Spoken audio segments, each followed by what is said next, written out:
Boy refuses to sit near his mom at hospital. Doctor reviews MRI and freezes. The fluorescent lights of Chicago General Hospital's emergency waiting room cast an unforgiving glare across the sea of worried faces, but none looked more troubled than 12-year-old Marcus Henderson. He sat rigidly in a blue plastic chair, his small frame pressed against the far wall, as far from room 247 as the waiting area would allow. His Chicago Bulls jersey hung loose on his shoulders, and his usually perfectly maintained high-top sneakers were scuffed from running through the hospital corridors. "Marcus, sweetie, come sit closer," called Mrs. Patterson, their elderly neighbor who had driven him to the hospital after the ambulance took his mother away. Her voice carried the same tone she used when coaxing stray cats from her porch, gentle but persistent. "Your mama's gonna want to see you when she wakes up." Marcus's dark eyes darted toward room 247, where his mother Sarah lay unconscious, connected to more wires and tubes than he could count. His hands gripped the sides of his chair until his knuckles turned white, and he shook his head with a violence that surprised even himself. "I can't," he whispered, so quietly that Mrs. Patterson had to lean forward to hear him. "I can't be near her right now." Dr. Elena Rodriguez had been working the emergency ward for 15 years, and she'd seen every kind of family crisis imaginable. Children typically reacted to a parent's hospitalization in predictable ways: tears, clinging, or angry outbursts. But Marcus Henderson was different. She'd been observing him for the past 3 hours, and his behavior was unlike anything in her experience. The boy wasn't crying. He wasn't demanding to see his mother or asking when she'd come home. Instead, he sat with an almost adult-like composure that was deeply unsettling for someone his age.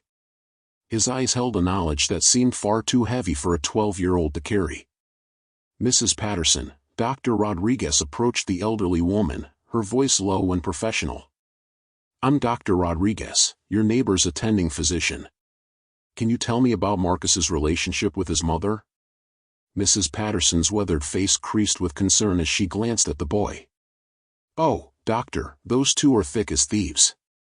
Sarah's been raising him alone since his daddy passed when Marcus was just 5. That boy worships the ground she walks on. Never seen a child so devoted to his mama." Dr. Rodriguez nodded, but her eyes remained fixed on Marcus. Something about his posture, the way he held himself apart, suggested a story that didn't match Mrs. Patterson's description. "Has he always been distant with her?" Dr. Rodriguez asked carefully. "Distant?"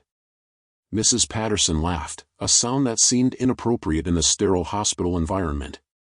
"Lord, no. Just yesterday I saw them playing basketball in their driveway. Marcus was teaching Sarah how to make free throws. They were laughing so hard I could hear them from my kitchen window." The contradiction bothered Dr. Rodriguez more than she cared to admit. She'd seen trauma responses before, but something about Marcus's behavior felt different. It wasn't shock or fear, it was something more deliberate, more purposeful. Sarah Henderson had been brought in by ambulance at 2:17 p.m. after collapsing during her lunch break at the marketing firm where she worked as a senior account manager. Her colleagues described the incident as sudden and terrifying. One moment she was presenting quarterly reports, the next she was on the conference room floor, convulsing and unresponsive.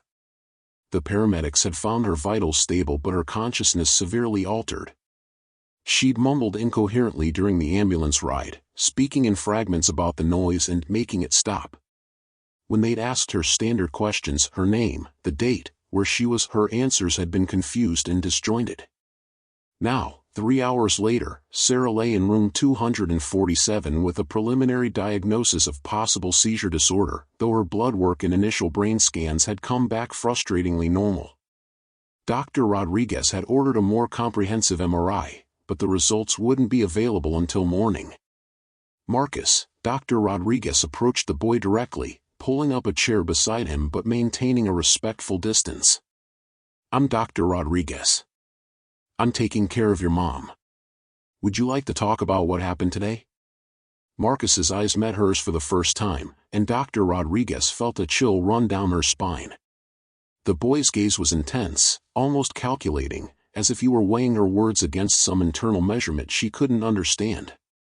She's been having headaches, Marcus said finally, his voice steady and mature. Really bad ones. For about 2 weeks now. She's been taking ibuprofen, but it's not helping anymore. Dr. Rodriguez blinked in surprise.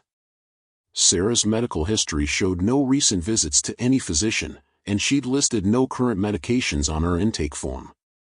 Did your mom tell you that? Dr. Rodriguez asked gently. Marcus shook his head. She didn't have to tell me.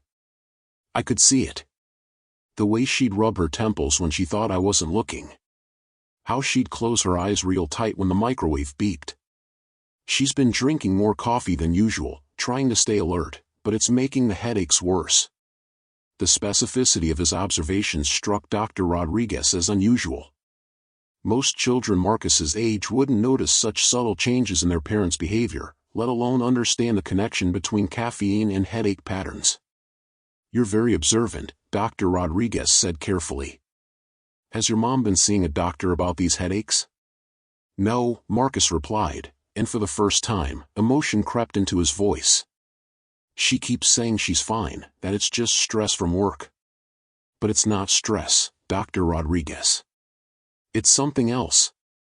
The way he said something else made Dr. Rodriguez's professional instinct sharpen. There was a certainty in his tone that went beyond typical childhood concern. What do you think it is, Marcus? The boy was quiet for a long moment, his eyes fixed on his hands. When he finally looked up, his expression was troubled in a way that seemed far too mature for his age. I think there's something wrong with her brain, he said quietly. Something that's getting worse. Dr. Rodriguez felt her pulse quicken. What makes you say that? Marcus glanced toward room 247, where his mother lay unconscious, NDR. Rodriguez saw something flicker across his features, not fear, but something closer to recognition. Because I can feel it too, he whispered. Before Dr. Rodriguez could respond, a commotion erupted from room 247. Sarah's heart monitor had begun beeping rapidly, and 2 nurses rushed past them toward the room. Dr. Rodriguez jumped to her feet, but Marcus remained seated, his face pale but unsurprised. She's waking up, he said with quiet certainty. But she's going to be confused. She won't remember what happened. Dr. Rodriguez stared at him for a moment, then hurried toward room 247. Behind her, she could hear Mrs. Patterson trying to coax Marcus to come with them, but the boy remained firmly planted in his chair.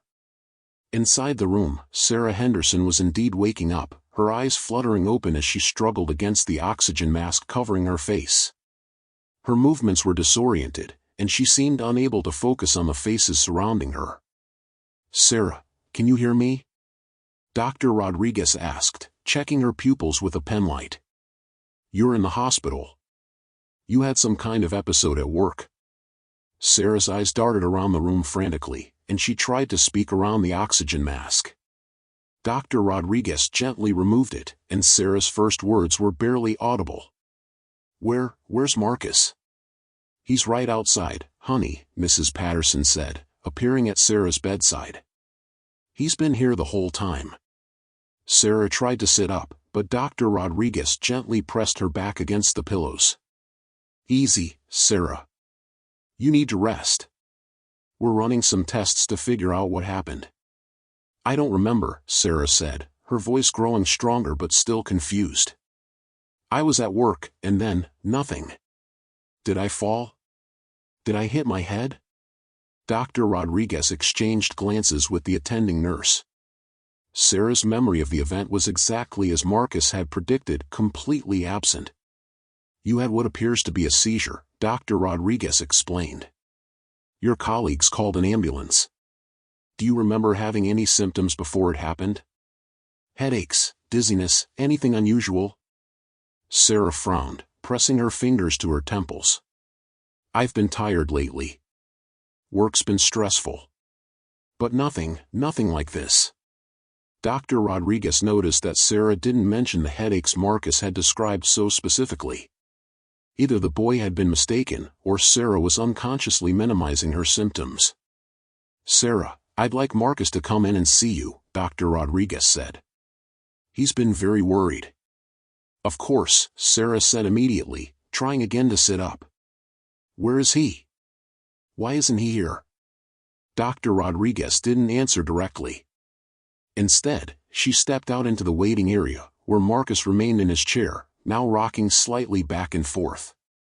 Mrs. Patterson was beside him, her hand hovering near his shoulder but not quite touching.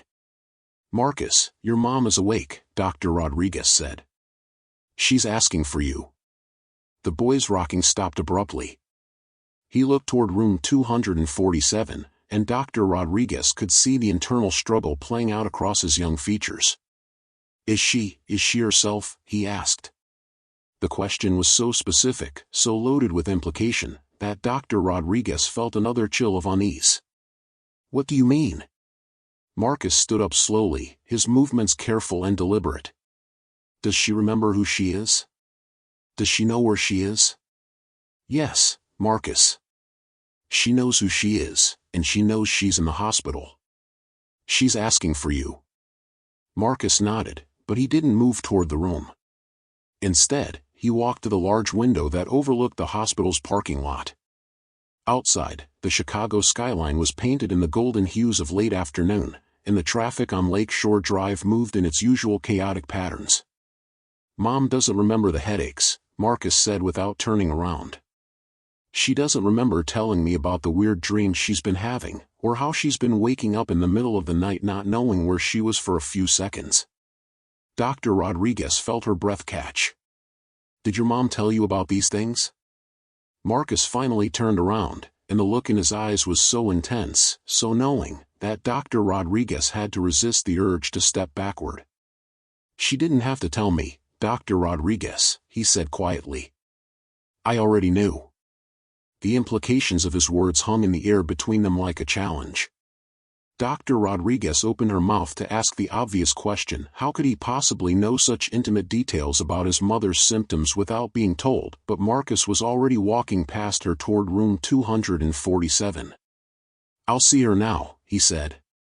But I can't stay long. It's hard for me to be close to her when she's like this. Dr. Rodriguez watched him go, her mind racing with questions that had no rational answers. In 15 years of practicing medicine, she'd never encountered a case quite like this one. The dynamic between Marcus and his mother suggested something far more complex than typical family concern. As Marcus entered room 247, Dr. Rodriguez noticed that he stopped just inside the doorway, maintaining a distance of at least 6 feet from his mother's bedside. Sarah's face lit up when she saw him, but Dr. Rodriguez could see the hurt in her eyes when Marcus didn't come closer. Hey, baby, Sarah said softly. Come give Mom a hug. Marcus shook his head, his hands clasped tightly behind his back. I can't, Mom. Not right now. The pain that flashed across Sarah's face was unmistakable, but she tried to hide it with a smile. It's okay, sweetheart. I know hospitals are scary. I'm going to be fine. I know you are, Marcus said, but his voice carried a weight that suggested he knew more than he was saying. The doctors are going to take good care of you. Dr. Rodriguez watched the interaction with growing fascination and concern. The love between mother and son was obvious, but there was something else, a tension, a knowledge, a connection that operated on a level she couldn't understand. Marcus, Sarah said, can you tell me what happened? Do you remember me leaving for work this morning? Marcus nodded. You had toast with peanut butter and honey. You were wearing your blue blouse, the one with the tiny flowers. You said you had a big presentation today. Sarah smiled. That's right. Do you remember anything else? Marcus was quiet for a long moment, his eyes fixed on his mother's face. When he spoke, his voice was barely above a whisper. You kissed my forehead before you left, he said. And you told me you loved me. You said it 3 times. Sarah's smile faltered slightly. I always tell you I love you, baby. Not like that, Marcus said. Not like you were saying goodbye. The room fell silent except for the steady beeping of Sarah's heart monitor. Dr. Rodriguez felt the hairs on the back of her neck stand up. There was something in Marcus's tone, something in the way he spoke about his mother's departure that morning, that suggested he'd known what was coming. "Marcus," Dr. Rodriguez said gently, "did you think something was going to happen to your mom today?" The boy's eyes met hers, and for a moment, she saw past his mature facade to the scared child underneath. "I've been thinking something was going to happen for weeks," he admitted. "I just didn't know when." Sarah reached toward her son, her hand extended across the distance between them. "Oh, baby, come here. Let me hold you." But Marcus stepped backward, his movement so quick and instinctive that it was almost like a flinch. The gesture broke Dr. Rodriguez's heart and clearly devastated Sarah. "I can't, Mom," Marcus said, his voice breaking for the first time. "I want to, but I can't. Not yet." And with that, he turned and walked out of the room, leaving behind a mother who didn't understand why her son was afraid to touch her, and a doctor who was beginning to suspect that the case of Sarah Henderson was far more complicated than anyone had imagined. Dr. Rodriguez followed Marcus into the hallway, where she found him leaning against the wall, his small body shaking with suppressed emotion. "Marcus," she said gently, "I think we need to have a longer conversation. Would that be okay?" The boy nodded, wiping his eyes with the back of his hand. "Yeah," he said. "I think it's time." As they walked toward a quiet consultation room, Dr. Rodriguez couldn't shake the feeling that whatever Marcus was about to tell her would change everything she thought she knew about the case. The boy's behavior, his uncanny knowledge of his mother's symptoms, his reluctance to be near her, it all pointed to something that challenged the boundaries of medical understanding. Outside, the Chicago sun was setting, casting long shadows through the hospital corridors. In room 247, Sarah Henderson lay awake, staring at the ceiling and wondering why her son was afraid to touch her. And in a consultation room down the hall, a 12-year-old boy prepared to share a secret that would turn a routine medical case into something extraordinary. The first chapter of their story was ending, but Dr. Rodriguez had the unsettling feeling that they were all just beginning to understand the true nature of what they were dealing with. The consultation room felt smaller than it actually was, its beige walls closing in around Dr. Rodriguez and Marcus as they sat across from each other at a small rectangular table. The only sounds were the distant hum of hospital machinery and the soft tick of the wall clock that marked each passing second with mechanical precision. Marcus had chosen the chair closest to the door. Dr. Rodriguez noticed, not the behavior of a child seeking comfort, but of someone who wanted an escape route. "Marcus," Dr. Rodriguez began, her voice gentle but professional, "I want you to know that anything you tell me here is to help your mother get better. You're not in trouble, and I'm not going to judge anything you say. I just need to understand what's been happening." The boy nodded, his hands folded in his lap like he was in church. Despite his 12 years, there was something ancient in his eyes, a weariness that spoke of burdens no child should carry. "Where do you want me to start?" he asked. "Let's start with the headaches. You mentioned your mom has been having them for 2 weeks. How do you know about them if she hasn't told you?" Marcus was quiet for a long moment, his gaze fixed on the table between them. When he finally spoke, his voice was so soft Dr. Rodriguez had to lean forward to hear him. "I get them too," he said. "The same headaches, at the same time. When hers start, mine start. When hers get worse, mine get worse." Dr. Rodriguez felt her pulse quicken. Sympathetic pain responses weren't unheard of in close family relationships, but the specificity of Marcus's claim was troubling. "Can you describe these headaches?" "They start behind the left eye," Marcus said, touching his temple. "Like someone's pressing a hot poker against the inside of your skull. Then they spread across the forehead and down the back of the neck. They're worse in the morning, and bright lights make them unbearable." The clinical accuracy of his description made Dr. Rodriguez's skin crawl. Those were textbook symptoms of specific neurological conditions, described with a precision that would be impressive coming from a medical student, let alone a 6th grader. "Marcus, have you researched brain conditions online? Looked up symptoms?" He shook his head. "I don't need to research them. I feel them." "But how is that possible?" Marcus looked up at her then, and Dr. Rodriguez saw fear flickering behind his composed facade. "I don't know," he admitted.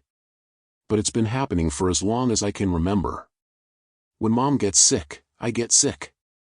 When she's hurt, I hurt. When she's scared, I feel her fear in my chest like it's my own. Dr. Rodriguez had heard of emotional empathy, of children who were particularly sensitive to their parents' moods, but Marcus was describing something far more specific and physical. What about the dreams you mentioned? The ones your mother's been having? Marcus's face went pale. You don't believe me. I'm trying to understand, Marcus. That's all. Help me understand. The boy was quiet for several minutes, and Dr. Rodriguez could see him wrestling with whether to continue. Finally, he seemed to reach some internal decision. 3 weeks ago, Mom started having nightmares, he said. Dreams about being trapped in a dark place where she couldn't remember who she was or how she got there. In the dreams, she could hear voices, but they were muffled and distorted, like she was underwater. She'd wake up gasping and disoriented, not recognizing her own bedroom for a few seconds. Dr. Rodriguez's pen had stopped moving across her notepad. And you know this because I have the same dreams, Marcus said simply. Every single one. At the exact same time. The implications of what he was saying were staggering. Dr. Rodriguez had studied psychology and neurology for over 2 decades, and while she'd heard of anecdotal cases of unusually strong connections between family members, she'd never encountered anything like what Marcus was describing. Marcus, I need to ask you something, and I want you to think carefully before you answer. Is it possible that your mother has been talking in her sleep? That you've been hearing her describe these dreams and symptoms without realizing it? Marcus shook his head emphatically. Our bedrooms are on different floors. Mom sleeps on the first floor since Dad died. She converted his office into her bedroom because she said the stairs were too much at the end of long days. My room is upstairs. There's no way I could hear her. Dr. Rodriguez made a note, her mind racing through possible explanations. Shared living spaces could create unconscious pattern recognition. Perhaps Marcus was picking up on subtle behavioral cues and interpreting them as shared experiences. But the level of detail he was providing suggested something more complex. Tell me about today, she said. Did you know something was going to happen? Marcus nodded, his expression growing distant. I woke up with the worst headache of my life. It felt like my skull was cracking open.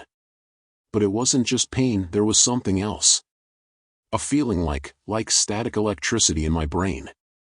Like there were too many thoughts trying to happen at once. What did you do? I went downstairs to check on Mom. She was getting ready for work, moving really carefully, like every step hurt. Her face was pale, and she kept closing her eyes and taking deep breaths. I knew she was feeling the same thing I was feeling. Dr. Rodriguez leaned forward. Did you tell her about your headache? I tried, Marcus said, his voice growing frustrated. I said, Mom, I think you should stay home today. I think something bad is going to happen. But she just smiled and said I was worrying too much, that she had an important presentation and couldn't miss work. What happened then? I followed her around the house, Marcus admitted.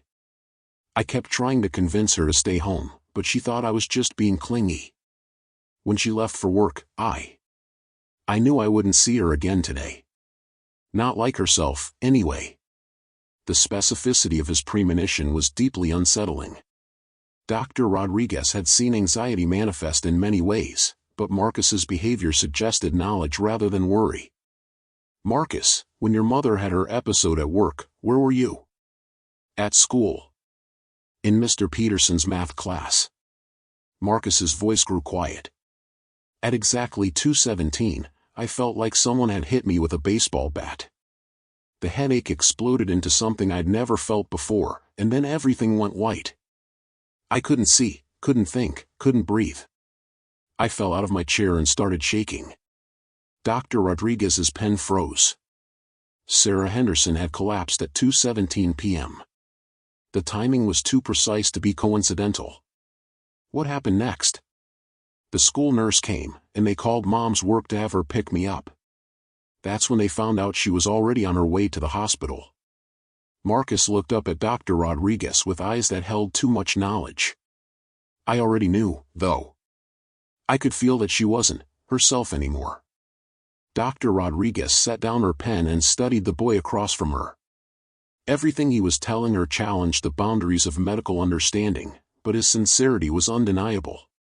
Either Marcus Henderson was an extraordinarily gifted liar, or something was happening that fell far outside the realm of conventional medicine. Marcus, I want to try something, she said carefully. I want you to think about your mother right now. Don't think about the hospital or the machines or anything scary. Just think about her as a person. How does she feel to you right now? Marcus closed his eyes, his face scrunching in concentration. After a few moments, his expression grew troubled. She's confused, he said. Like she's trying to remember something important but can't quite reach it. And she's scared, but not about being in the hospital. She's scared because she knows something is wrong with her, something she can't understand or control. Dr. Rodriguez glanced at her watch. It had been 20 minutes since she'd left Sarah's room, and in that time, she hadn't spoken to any of the nursing staff about Sarah's current state. If Marcus was somehow picking up on unconscious cues or overhearing conversations, he would have no way of knowing his mother's current emotional state. Is there anything else? Marcus opened his eyes, and Dr. Rodriguez saw tears threatening to spill over. She's thinking about Dad, he said softly. She's remembering the night he died, when the doctors told us there was nothing more they could do. She's wondering if this is the same thing, if she's going to leave me alone like he did. The emotional accuracy of his observation hit Dr. Rodriguez like a physical blow. She'd seen enough families in crisis to recognize the specific fear Marcus was describing, the terror of a single parent facing their own mortality and the devastating impact it would have on their child. Marcus, is that why you can't be near her? Because you're feeling her fear? The boy nodded, wiping his eyes with the back of his hand. It's too much, he admitted. When I'm close to her, I can't tell where her feelings end and mine begin. Her fear becomes my fear, her confusion becomes my confusion.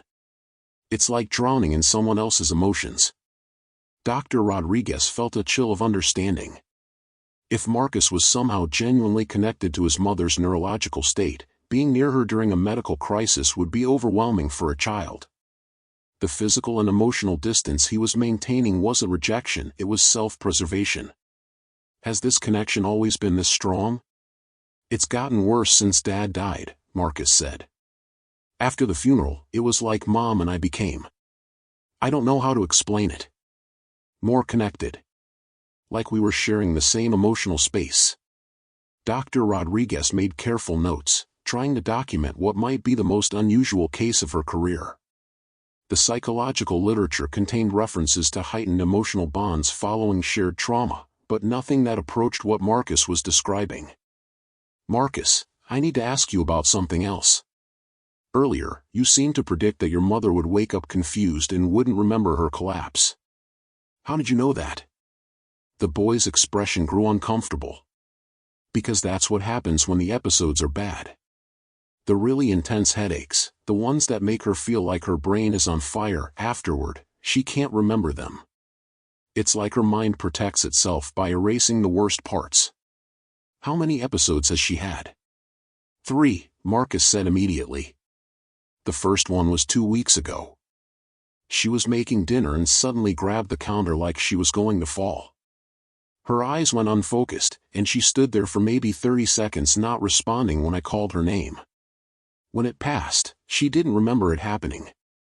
Dr. Rodriguez felt her stomach tighten.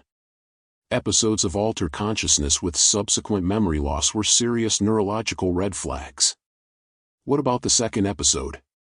4 days ago. She was driving us home from the grocery store when it happened.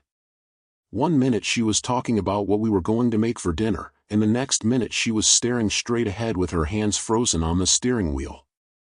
I had to grab the wheel and help her pull over.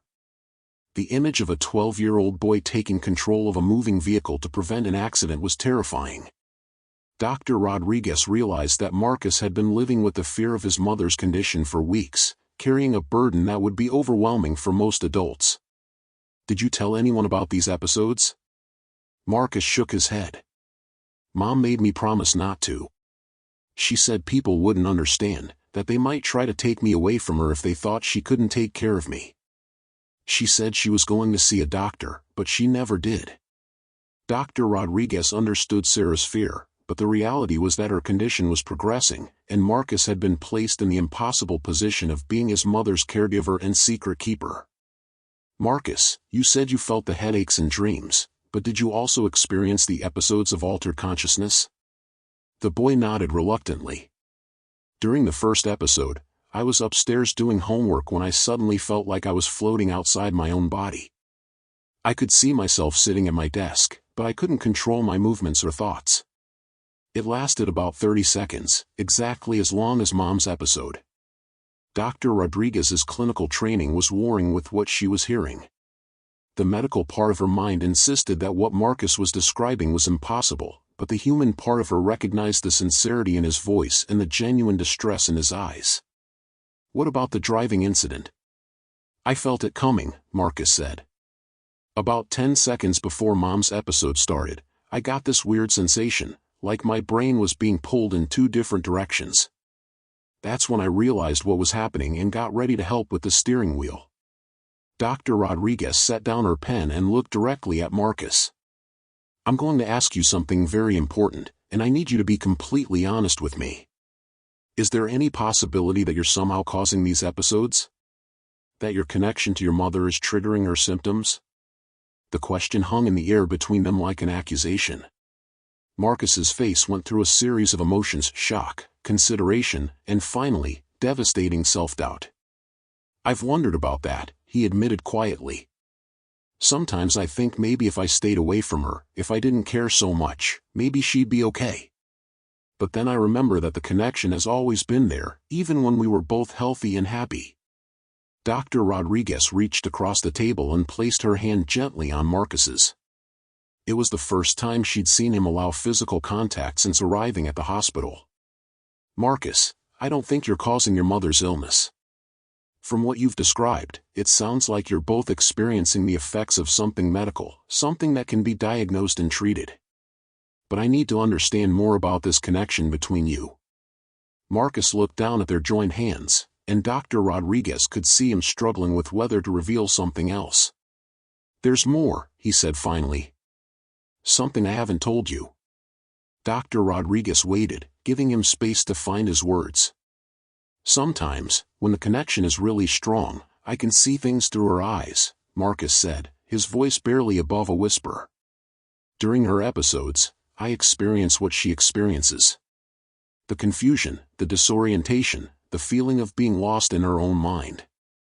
But I also see what she sees, feel what she touches, hear what she hears. The implications of his statement were staggering.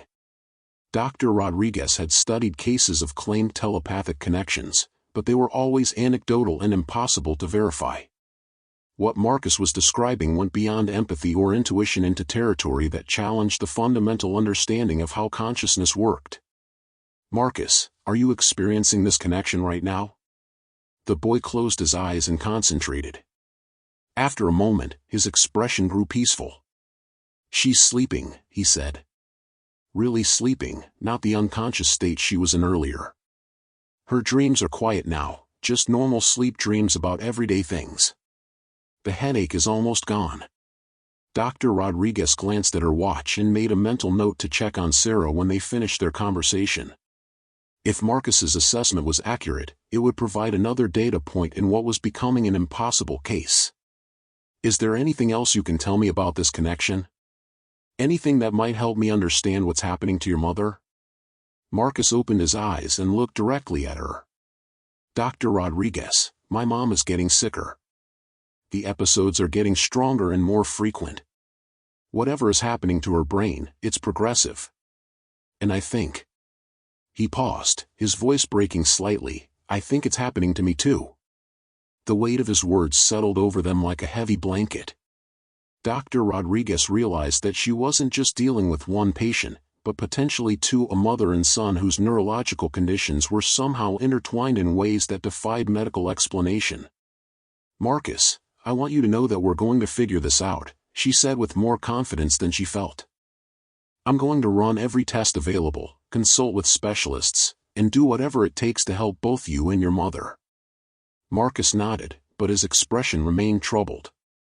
Dr. Rodriguez, there's one more thing. Something that scares me more than anything else.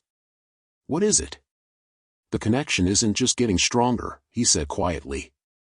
It's changing. Sometimes I can't tell if the thoughts in my head are mine or hers.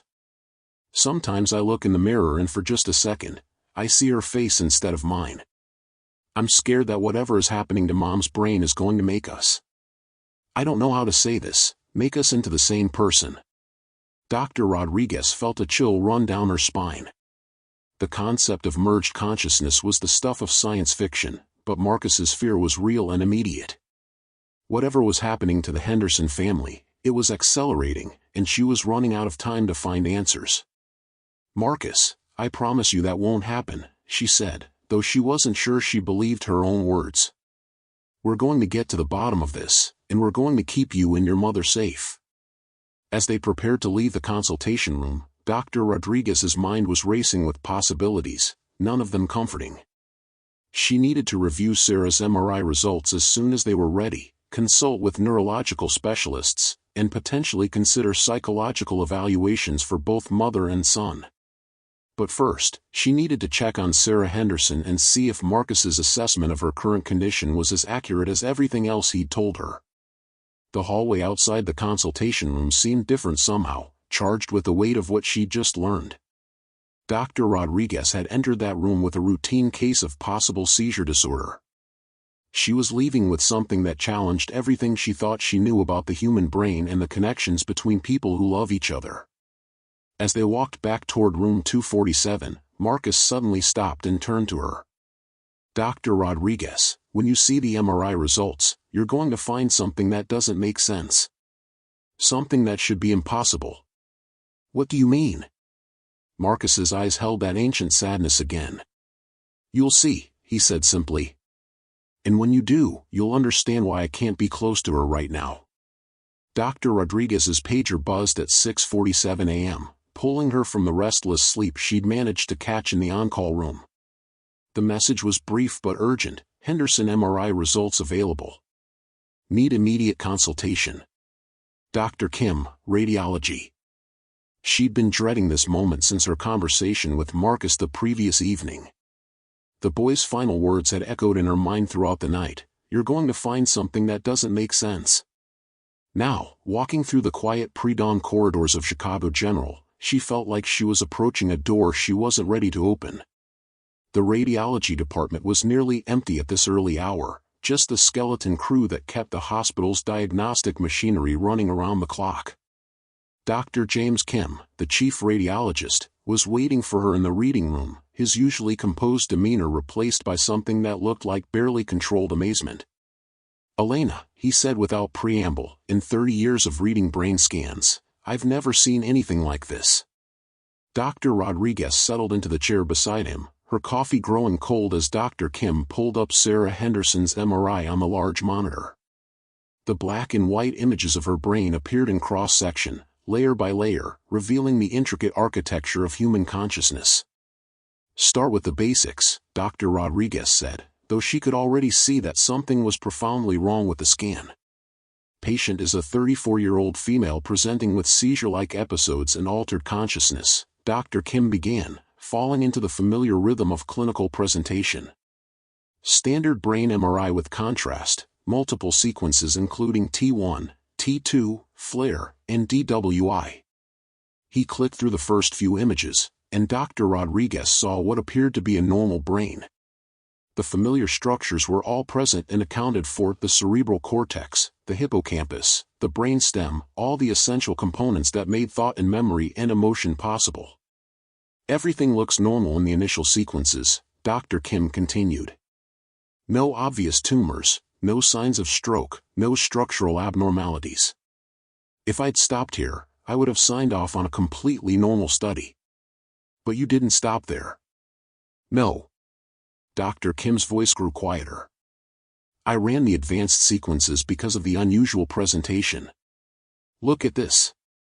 He clicked to a different type of scan, one that measured brain activity and blood flow patterns. Dr. Rodriguez leaned forward, and her breath caught in her throat. The image showed Sarah Henderson's brain, but it wasn't alone. Overlaid on the normal neural architecture was a second pattern, fainter but unmistakably present. It was as if two different brains were occupying the same space, their neural networks intertwined in ways that should have been impossible. James, what am I looking at? Dr. Kim adjusted the contrast, making the secondary pattern more visible. That's what I've been trying to figure out for the past 6 hours. The primary pattern matches the patient's own neural signature, her unique brainwave patterns, the specific ways her neurons fire and connect. But this secondary pattern. He paused, running his hand through his graying hair. It's different. It's someone else's brain activity, somehow superimposed on hers. Dr. Rodriguez stared at the impossible image. Are you saying that Sarah Henderson has two sets of brain activity? That's exactly what I'm saying. And Elena, it gets worse. Dr. Kim pulled up another series of images, these showing the temporal progression of Sarah's brain activity over the course of the MRI session. Watch what happens during the scan. The secondary pattern isn't random, it's synchronized with the primary pattern. When her brain activity increases in one region, the secondary pattern increases in the same region.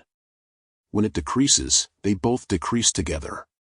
Dr. Rodriguez watched in fascination and horror as the two patterns moved in perfect harmony, like two dancers performing the same choreography. It's like they're connected. More than connected, Dr. Kim said. They're functioning as a single unit, but they're definitely from two different sources. Look at this. He zoomed in on the hippocampus, the brain region responsible for memory formation. See how the secondary pattern actually fills in gaps in the primary pattern? Sarah Henderson's hippocampus shows signs of minor damage, probably from the seizure episodes, but the secondary pattern compensates for those damaged areas. Dr. Rodriguez felt a chill of understanding. Someone else's brain is helping hers function. That's the only explanation that makes sense, Dr. Kim agreed. But Elena, that's medically impossible. Brain activity can't be shared between two people. Neural networks don't work across physical boundaries. What I'm showing you violates everything we know about neuroscience. Dr. Rodriguez thought about her conversation with Marcus, about his uncanny knowledge of his mother's symptoms and his claim that he could feel what she felt. James, is there any way to identify whose brain activity we're seeing in the secondary pattern? Dr. Kim nodded grimly. That's the part that's going to really disturb you. I ran a comparison analysis against our database of previous brain scans. The secondary pattern matches a scan we did 18 months ago. He pulled up a second file, and Dr. Rodriguez saw the name that confirmed her worst fears. Marcus Henderson, age 11, scanned after a concussion from a bicycle accident. The secondary brain activity in Sarah Henderson's MRI is identical to her son's neural signature, Dr. Kim said quietly.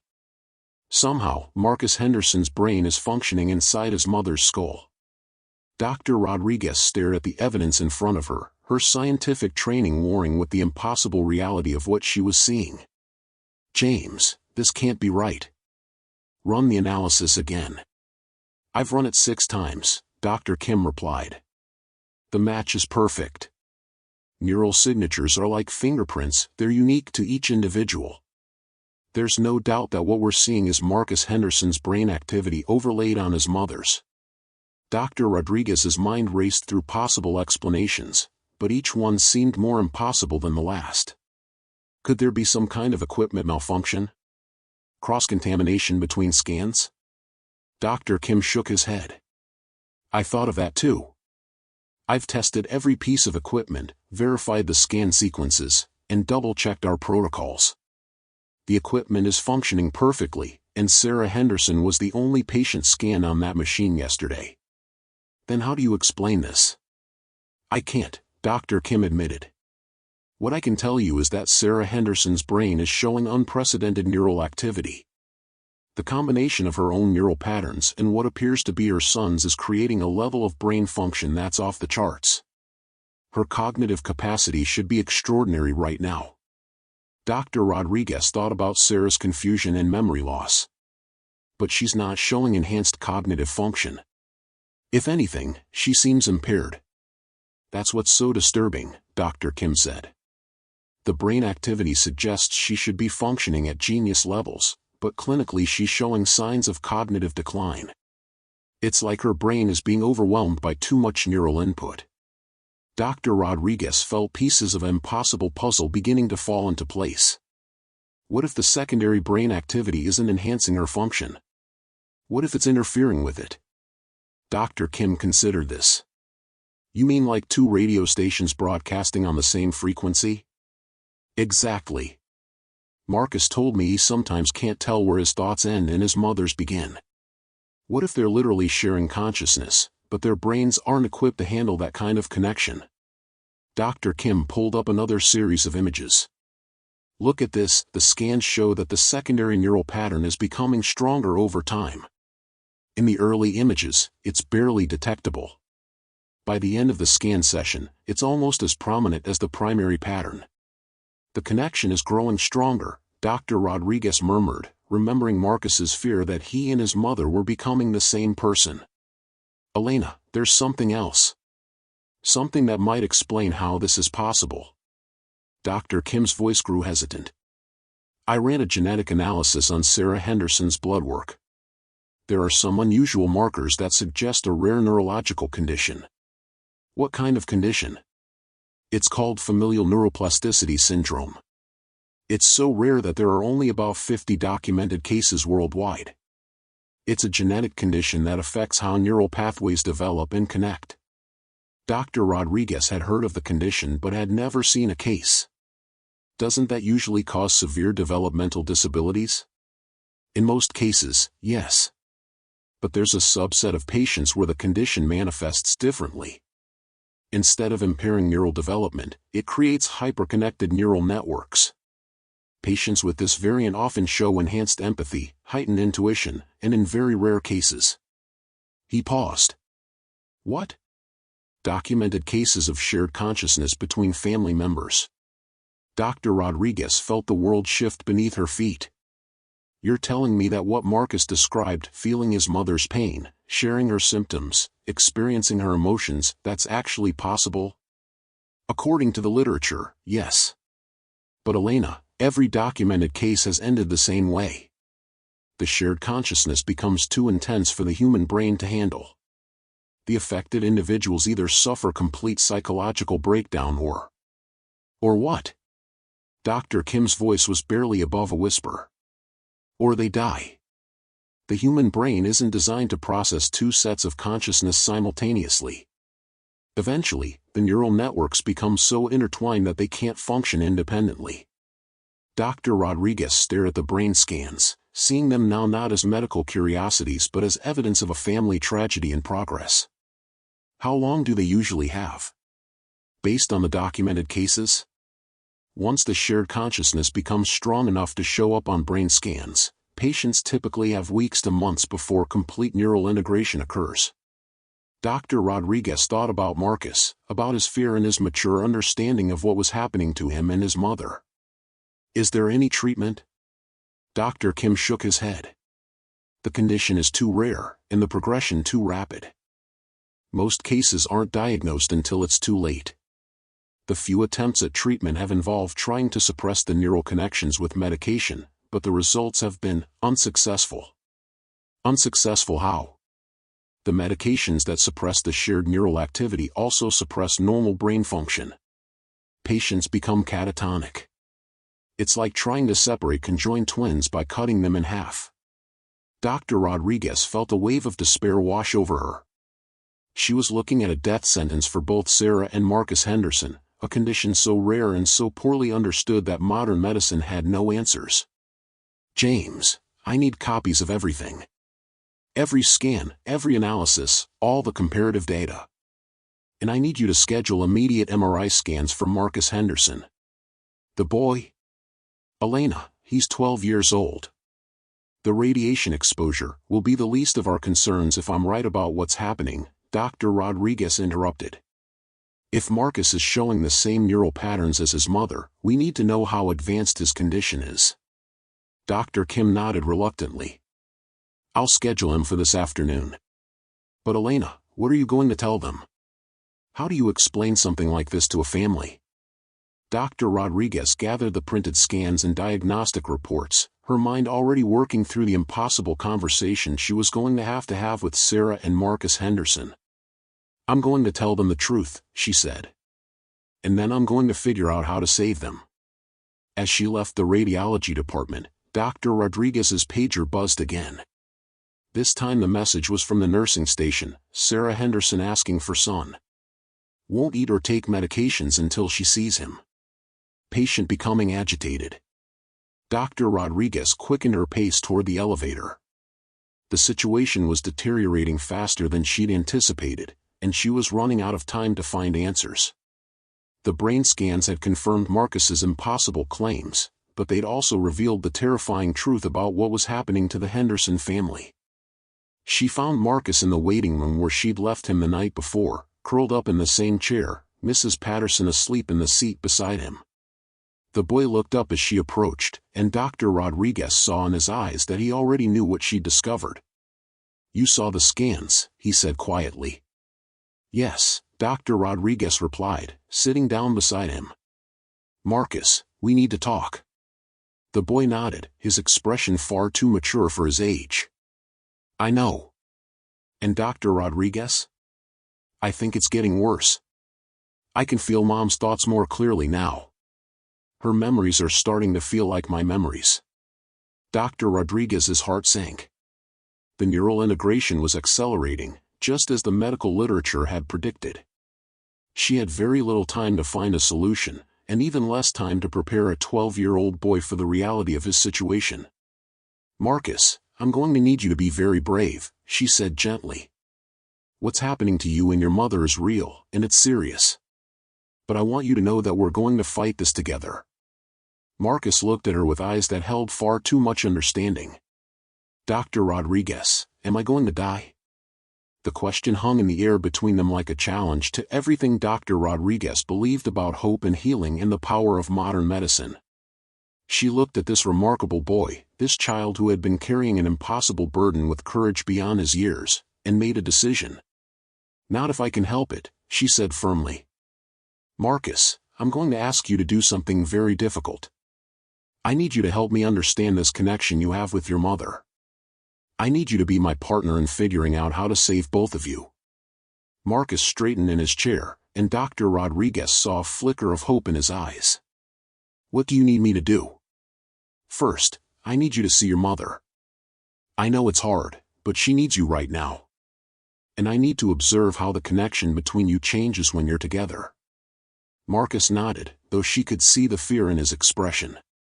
Okay. But Dr. Rodriguez, when I'm near her, it's like being pulled into a whirlpool. I'm scared I won't be able to find my way back to myself. Dr. Rodriguez placed her hand on his shoulder. I'll be right there with you. If it becomes too much, we'll leave immediately. But Marcus, understanding this connection might be the key to saving both of you. As they walked towards Sarah Henderson's room, Dr. Rodriguez carried with her the weight of the impossible diagnosis and the desperate hope that somewhere in the mystery of shared consciousness, there might be a solution that medical science had never imagined. The morning sun was streaming through the hospital windows, casting long shadows down the corridors. In room 247, Sarah Henderson was waiting for her son, unaware that her brain was no longer entirely her own. And walking beside Dr. Rodriguez was a 12-year-old boy who might hold the key to one of the most extraordinary medical cases in history. The third chapter of their story was ending, but Dr. Rodriguez had the feeling that the most crucial part was just beginning. The moment Marcus stepped into room 247, Dr. Rodriguez witnessed something that would haunt her for the rest of her medical career. Sarah Henderson, who had been restlessly tossing in her hospital bed, suddenly went completely still. Her eyes, which had been unfocused and clouded with confusion, became sharp and alert. At the exact same instant, Marcus gasped and grabbed the doorframe, his young body swaying as if he'd been struck by an invisible force. Mom, he whispered, And Dr. Rodriguez heard something in his voice that made her skin crawl. It was Sarah's voice, Sarah's intonation, coming from her 12-year-old son's mouth. Sarah turned toward them, and when she spoke, her voice carried Marcus's higher pitch. "I can see you," she said, but she was looking directly at Marcus, not at Dr. Rodriguez. "I can see me." Dr. Rodriguez watched in fascination and horror as mother and son stared at each other across the small hospital room, their eyes moving in perfect synchronization, their breathing falling into an identical rhythm. It was as if she were witnessing two halves of the same person recognizing themselves in a mirror. "Marcus," Dr. Rodriguez said gently, "how do you feel?" The boy turned to her, but his movements were strange, almost delayed, as if he were moving through water. "I feel like I'm everywhere and nowhere," he said in a voice that was somehow both his and his mother's. "I can feel the hospital bed against my back, but I'm standing up. I can taste the metallic flavor of the 4 medication, but I haven't taken any medicine." Sarah sat up in bed, her movements unnaturally smooth and coordinated despite her recent seizure episode. "Dr. Rodriguez," she said, but her voice carried Marcus's careful articulation, "you saw the brain scans. You know what's happening to us." The clinical detachment that Dr. Rodriguez had maintained throughout her career crumbled in the face of what she was witnessing. The medical literature had described shared consciousness in abstract terms, but seeing it in action was profoundly disturbing. Mother and son were not just connected, they were becoming indistinguishable from each other.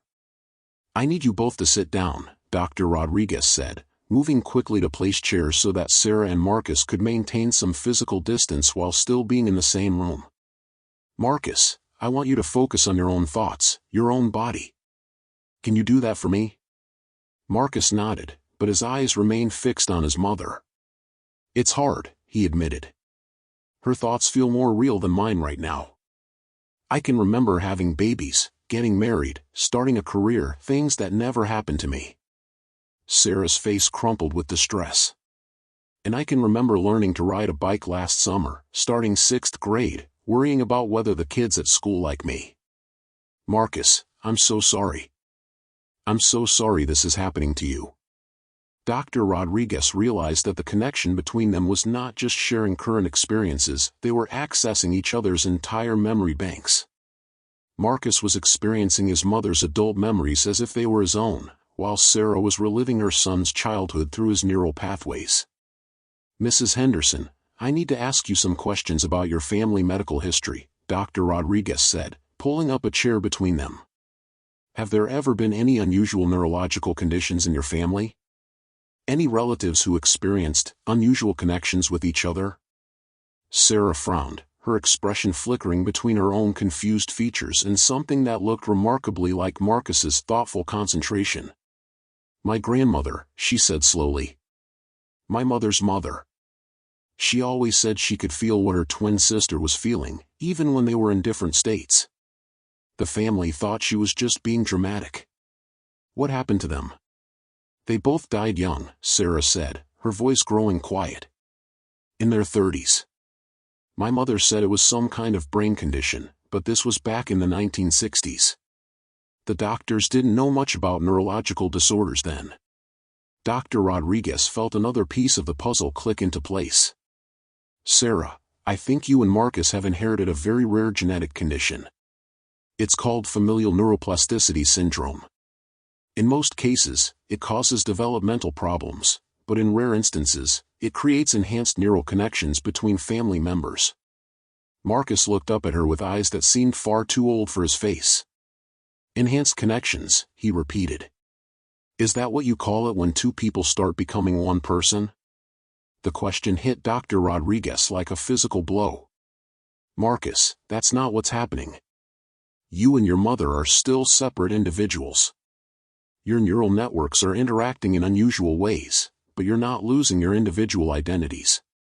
But even as she said the words, Dr. Rodriguez could see that they might not be true. The boy sitting across from her was displaying mannerisms and expressions that belonged to his mother, while Sarah was exhibiting behaviors and speech patterns that were distinctly Marcus's. "Dr. Rodriguez," Sarah said, "I need you to tell me the truth. What does this condition usually lead to?"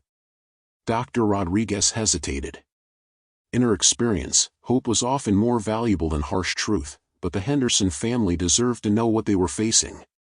In the documented cases I've reviewed, she said carefully, the neural connections continue to strengthen over time.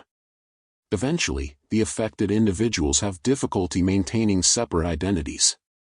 And then what? Marcus asked, though his tone suggested he already knew the answer. The human brain isn't designed to process multiple consciousness simultaneously, Dr. Rodriguez explained. The neural networks become overloaded, and the patients typically experience complete neurological shutdown. The silence that followed her words was deafening. Sarah and Marcus looked at each other across the small space between their chairs, and Dr. Rodriguez could see them communicating without words, sharing thoughts and emotions through their impossible connection. "How long do we have?" Sarah asked finally. Dr. Rodriguez consulted the notes she'd made after reviewing the brain scans and medical literature. Based on the rate of neural integration we're seeing, and comparing it to other documented cases, weeks to months. Marcus nodded as if he'd expected this answer. "Dr. Rodriguez, is there any treatment? Any way to stop what's happening?" "There have been attempts to use medications to suppress the neural connections," Dr. Rodriguez said, "but the results have been unsuccessful. The drugs that can interrupt the shared neural activity also suppress normal brain function. So we can die from the condition, or we can die from the treatment," Sarah said quietly. Dr. Rodriguez wanted to offer hope, to present some alternative that medical science might have overlooked, but the truth was that familial neuroplasticity syndrome was so rare and so poorly understood that there were no established treatment protocols. "There is one possibility," she said slowly. "It's experimental, and there's no guarantee it would work." Both Sarah and Marcus leaned forward, their movements so synchronized that it was like watching one person reflected in a mirror. "What is it?" Sarah asked. "Physical separation," Dr. Rodriguez explained. "Some researchers have theorized that the neural connections might weaken if affected family members are kept apart for extended periods. The idea is that the brain networks would gradually return to independent function without the constant reinforcement of proximity." Marcus and Sarah looked at each other, and Dr. Rodriguez could see the horror in their eyes. After everything they'd been through, after losing Marcus's father and becoming each other's primary emotional support, the idea of forced separation was devastating. "For how long?" Marcus asked. "The research suggests months, possibly years," Dr. Rodriguez admitted. "And Marcus, it would mean being separated from your mother during your treatment. You'd need constant medical supervision to monitor your neurological function." Sarah's face crumpled, and tears began streaming down her cheeks. "No," she said firmly. "I won't be separated from my son. Not after everything we've been through." "Mom," Marcus said gently, "if it might save us." "Marcus, look at me," Sarah said, reaching across the space between them to take his hand. The moment their skin made contact, both of them gasped, their eyes widening as if they'd received an electric shock. Dr. Rodriguez watched in amazement as the connection between them visibly intensified. Their breathing synchronized completely, their heartbeats audible on the monitor began beating in perfect rhythm, and their facial expressions became eerily identical. "I can feel your heartbeat inside my chest," Marcus whispered. "I can taste what you're thinking," Sarah replied. Dr. Rodriguez realized that physical contact dramatically amplified their connection. "Sarah, Marcus, I need you to let go of each other's hands." But they didn't seem to hear her. They were staring into each other's eyes with an intensity that was both beautiful and terrifying. "Mom," Marcus said, "I understand now. I understand why Dad had to leave us." Sarah's expression grew confused. "What do you mean, sweetheart?" "He couldn't handle the connection," Marcus explained, his voice taking on an adult clarity that was disturbing coming from a 12-year-old. "He could feel it too, couldn't he? The way our family was different. The way we shared thoughts and emotions in ways that other families didn't." Dr. Rodriguez watched Sarah's face as she processed what Marcus was saying. "Your father didn't leave us, Marcus. He died in a car accident." "Did he?" Marcus asked gently. Or did he drive off that bridge because he couldn't handle feeling what we felt? Because the connection was driving him crazy? Sarah's face went white as she realized what her son was suggesting. Dr. Rodriguez felt a chill run down her spine as she considered the possibility that Marcus's father had been affected by the same condition, that his death might not have been the accident everyone believed it to be. Marcus, Dr. Rodriguez said urgently, I need you both to let go of each other's hands. The physical contact is making the connection stronger. This time they heard her, but when they tried to separate, they seemed unable to do so. Their hands remained clasped together as if they were magnetized. I can't, Sarah said, panic creeping into her voice. I can't let go. Neither can I, Marcus replied, his young voice tight with fear. Dr. Rodriguez moved quickly, gently but firmly prying their hands apart. The moment the contact was broken, both Sarah and Marcus collapsed back in their chairs, gasping as if they'd been holding their breath. What just happened? Sarah asked, her voice shaky. The neural connection became temporarily dominant, Dr. Rodriguez explained, though she was making educated guesses based on what she'd observed. Physical contact seems to amplify the shared consciousness to dangerous levels. Marcus looked up at her with frightened eyes. Dr. Rodriguez, we can't touch anymore, can we? Mom and I can't hug or hold hands, or we can't be a normal family anymore. The heartbreak in the boy's voice was devastating. Dr. Rodriguez realized that even if they found a way to treat the neurological condition, the Henderson family would never be the same. The connection that had made them extraordinarily close was also tearing them apart. Marcus, there might be another option, Dr. Rodriguez said, an idea beginning to form in her mind. What if, instead of trying to suppress the connection, we found a way to control it? Both Sarah and Marcus looked at her with desperate hope. What do you mean? Sarah asked. The condition you have is incredibly rare, but it's also giving you abilities that most people would consider extraordinary. Marcus, you've been able to predict your mother's medical episodes, sense her emotional state from a distance, even share her memories and experiences.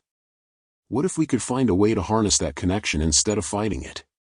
Dr. Rodriguez was moving into uncharted territory, proposing treatments that existed nowhere in medical literature, but the conventional approaches had failed every documented case of familial neuroplasticity syndrome. How would that work? Marcus asked. I'm not entirely sure, Dr. Rodriguez admitted. But I have colleagues who specialize in experimental neurology.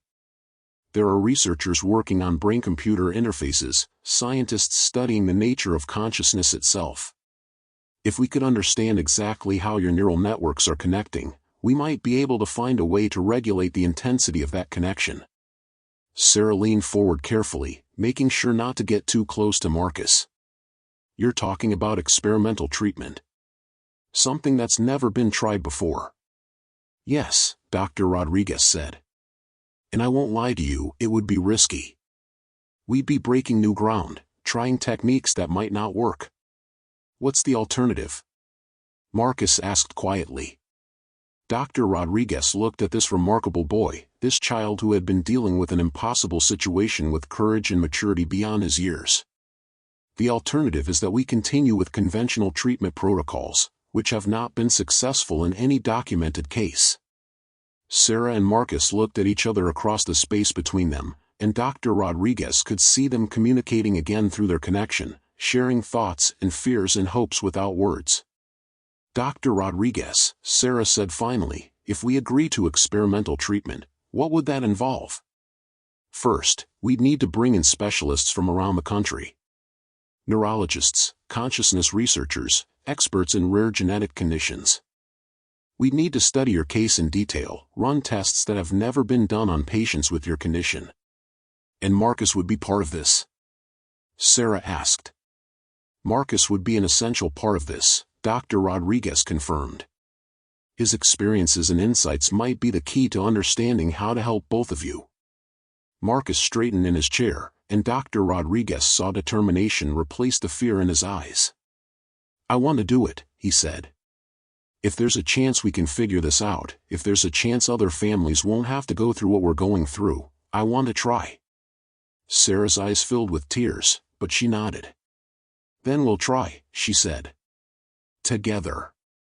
Dr. Rodriguez felt a spark of hope for the first time since she'd seen the impossible brain scans. The Henderson family was facing a condition that defied medical understanding, but they were also offering an opportunity to advance human knowledge in ways that could benefit countless others. "There's one more thing," Dr. Rodriguez said. "This case is so unusual that it's going to attract attention from the medical community. There will be researchers, journalists, possibly even government agencies interested in studying your condition. You need to be prepared for that level of scrutiny." Marcus and Sarah exchanged glances, and Dr. Rodriguez could see them weighing the loss of privacy against the hope of survival. "Dr. Rodriguez," Marcus said, "if our story can help other people, if it can help doctors understand conditions like ours, then it's worth it." As Dr. Rodriguez prepared to make the calls that would transform the Henderson case from a local medical mystery into a landmark study of human consciousness, she realized that she was no longer just treating patients, she was witnessing the evolution of medical science itself. The connection between Sarah and Marcus Henderson had brought them to the brink of losing themselves entirely, but it had also opened a door to understanding the human brain in ways that had never been possible before. Their tragedy might become the key to helping countless others, and their love for each other might just be strong enough to survive the journey into uncharted medical territory. Outside the hospital windows, Chicago continued its daily rhythm, unaware that in one small room, the boundaries of human possibility were being rewritten. The final chapter of the Henderson family's story was ending, but Dr. Rodriguez knew that their real journey was just beginning. In the weeks that followed, Sarah and Marcus Henderson would become the most studied patients in the history of neuroscience. Their case would challenge everything the medical community thought it knew about consciousness, family bonds, and the limits of human connection. And through it all, they would face the future together, their love for each other stronger than the condition that threatened to tear them apart. The boy who had refused to sit near his mother in the hospital waiting room had become the key to unlocking one of medicine's greatest mysteries. And the doctor who had frozen when she saw his mother's MRI results had become the architect of a new understanding of what it meant to be human. Their story would be told in medical journals and research papers, studied by scientists and doctors around the world. But at its heart, it remained a story of a family's love, and the extraordinary lengths they were willing to go to stay together. What did you think of Marcus and Sarah's incredible journey? This story of an unbreakable bond between mother and son, and the mysterious neurological connection that both threatened and defined their relationship, shows us that love can transcend even the boundaries of medical understanding. Dr. Rodriguez's discovery challenges everything we thought we knew about human consciousness and family connections.